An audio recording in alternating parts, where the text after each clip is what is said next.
invocado, mano.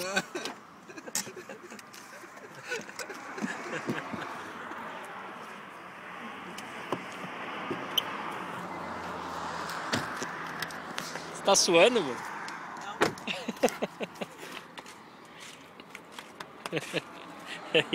Você é mó cabeçudo, mano. Por quê, mano? Por quê? Já era pra vocês... Você nem começa. Já era pra vocês estarem lá. Eu trouxe pra você O mesmo. Marcos ofereceu pra vir, mas aí eu ainda veio na frente. Eu já... Imagina. Eu falei, o Wendel ainda vai ficar aqui no saco. Já era pra você estar lá um mês atrás, mano. O quê? Era pra você vir pro Barueri, não sei o que você veio fazer aqui, mano. O Alexandre não pergunta as coisas. Por Ele me ligou, Dudu, por onde que é? Como que faz? Ele mandar endereço. E aí o que aconteceu? Esqueceu? Tô Eu acho filmando. que tem o negócio da bomba aqui da gasolina não tá mandando. Oi? A bomba? A gasolina não tá funcionando lá. A gente parou. Que essa tinha aqui na hora que dá a partida a gasolina vem aqui. Foi mal ainda. O cara é chato, mano.